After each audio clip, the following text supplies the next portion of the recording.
stand one nation under God, indivisible, with liberty and justice for all.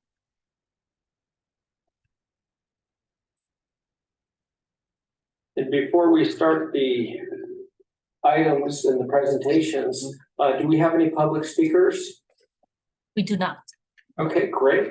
What I'm going to do then, are there any items to be added or withdrawn? There are no items to be added or withdrawn. Okay, great. What I'm going to do then is I'm going to hand it over to Dr. Washington for item. Actually, what we'll do is first thing is we will go ahead and approve our meeting minutes from June 1st or June 8th, excuse me. Do I have a motion to approve? We have a motion and I'll make a second. Please vote. All those in favor say aye. Aye. All those opposed? Any abstentions? Item passes unanimously. Now we will move to item 2 and I will give it to Dr. Washington for his presentation. Thank you. Thank you, Mayor McCann and committee members. Thank you so much for your time here this afternoon. Before I present item number 2, I'd just like to take just a moment to acknowledge the finance team, Tim Magamont, Chris Doe, who will be co-presenting on one of the items, and welcome our 2 newest members who are visiting with the Finance Risk Management Committee for the first time, Jalissa Mercedes and Kevin Bateman. Welcome. With that, Mr. Mayor, I would like to present item 2, a recommendation that the Finance and Risk Management Committee will approve the advancement of item number 2, the Treasurer's Report for the fiscal year period ending 6/30/2023, to the Board of Directors to receive and file the Treasurer's Report. Next slide, please. So I'd like to start by acknowledging that our results for fiscal year end 2022, we reported an actual net profit of $891.1 million in net operating revenue, and after total expenses of $747.7 million, including energy costs. We ended the year with contribution to our reserves, said differently, our year in net position of $143.4 million. I'd like to point out that we had budgeted for net revenue at an amount over where we actually landed, and the drivers behind the actual performance when you compare that to the budget was that we experienced a lower demand on the customer revenue side, primarily due to milder weather conditions. Another component that contributed to the difference between the budget and actual was that we also experienced a higher than expected or higher than budgeted uncollectibles from our ratepayers. We budgeted for a 1% uncollectible rate based on gross revenue, and we actually experienced a little over 2%, which drove to the net position coming in lower than expected, but nevertheless making a positive contribution to our reserves, getting us closer to the reserve goal that we had laid out in our strategic plan. Next slide, please. Looking at our actual results as it compares to our projections, our net revenue also came in slightly lower than what was in the projections. But I'd like to remind this body and the public that we work closely with our consultant who informs us and advises us on energy costs as well as revenue, but we work really closely with them and direct them accordingly to make sure that we can get the best information and make the most informed decisions based on the data that's available at the time when we actually draft our budget and go through the budgeting process. So you'll see in this slide those comparisons against the budget and the actual results as it compared to our actual results and the projections. Next slide, please. So this slide is really a summarization of actually where we landed with regard to gross revenue, where we landed with regard to uncollectibles on customer accounts compared to what we budgeted, and then you can see the deltas in the column to the far right in this slide. I would like to point out, however, that our revenue came in lower than expected, but also our total operating expenses also came in lower. Specifically, the cost of energy was lower, and that was lower again because of the milder than expected weather for the year compared to what we budgeted for. And then we also realized some savings that contributed to offset the lower than expected revenue that ultimately contributed to us being able to experience a $143 million contribution to our reserves. Next slide, please. So that concludes my presentation. Mayor McCann. Thank you very much, Dr. Washington. Madam Clerk, do we have any speakers? No, there is none. Okay. Seeing that we have no speakers, we will go ahead and then we've reviewed and received this, and we will pass this on to the full board. And Dr. Washington, go ahead and move to item 3 now. Thank you, Mr. Mayor.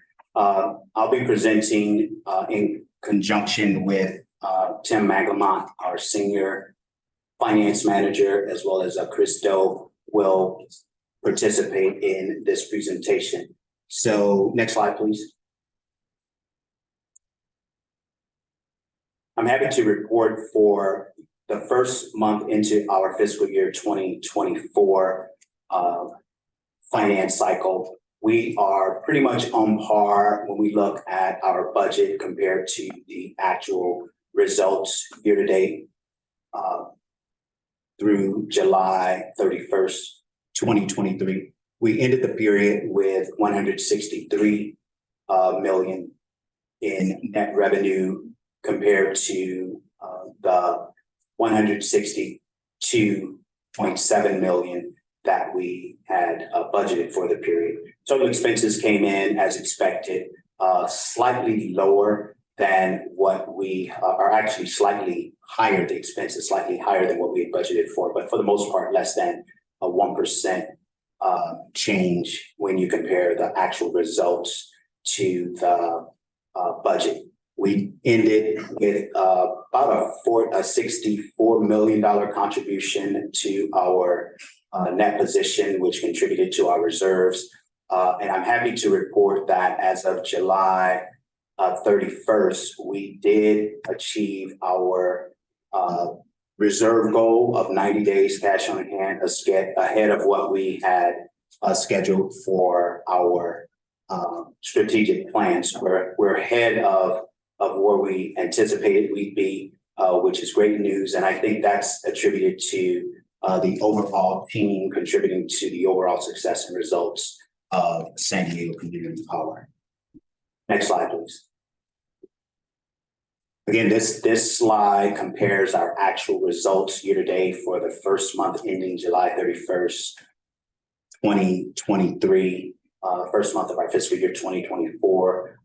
Again, pretty much on par with what we had projected in terms of revenue. Expenses came in a little slightly higher than what was included in our projections. And then nevertheless, we were able to contribute $64 million to that net position, achieving our first benchmark with regard to our strategic plan, specifically in the area of reserve building. Next slide.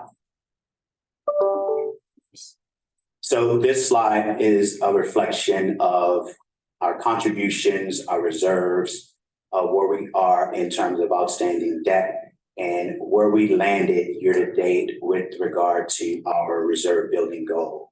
The next slide, which I will ask Chris Doe to present, will show where the goal target moved. So the movement of that goals target is being that we achieved our 90 days cash on hand. Our next target in terms of our strategic goal would be to get to 180 days cash on hand at some point in the future. We've strategically planned to hit that target approximately around November 2025. And I think we are on track with achieving that goal. So just picking apart the various components of this slide, our reserve contributions, again, $64 million year to date, as well as in alignment with the budget that we budgeted for. The total reserves, which shows also our access to the unused portion of our line of credit, added to our actual cash position, provided us with additional cover that allowed us to have availability to $362 million in total liquidity. So our target for fiscal year 2024 is to contribute at least $202 million to our reserve by fiscal year end 2024. So at the $64 million that we've achieved to this point year to date, I'm confident to say that we are tracking fairly well at this point to achieving that goal for fiscal year 2024. Next slide, please. Good afternoon, committee members. I'm Chris Dose, finance analyst at San Diego Community Power. I have the pleasure of presenting this chart today. So what you see here is a rolling 12-month year-to-date of our reserves. And we set our reserve goal based on our budget, total expenses from our budget. Last fiscal year, that goal was $190 million. That was 90 days cash on hand. And as Dr. Washington mentioned before, it was reached. We reached our 90 days cash on hand goal. And that since that is a benchmark, we are now going to a strategic goal of 180 days cash on hand. And that is going to be $491 million. And that's determined by this fiscal year's total expenses. That concludes my presentation. Thank you. Thank you, Chris. I'd just like to add in this slide, it really shows our trajectory over the past fiscal year. And you can see in the bar that's just to the immediate left of the last bar to the right, we just came a little short of reaching that 90 days cash on hand at fiscal year end at 90% of our reserve bill based on the contribution that we had targeted. So again, I feel confident in that we are tracking fairly well to reaching that 180-day target as it aligns with our strategic plan. Next slide, please. I've asked Tim Maglemont, our senior finance manager, to present this slide. Hi, Mayor Marcan, Board of Directors, Tim Maglemont, senior finance manager at San Diego Community Power. So just to kind of close out here, one of the key metrics that we track again at every FRMC are our participation rates. We budgeted this at 95% for participation, and we continue to track a lot, or slightly significantly higher than that at 96%.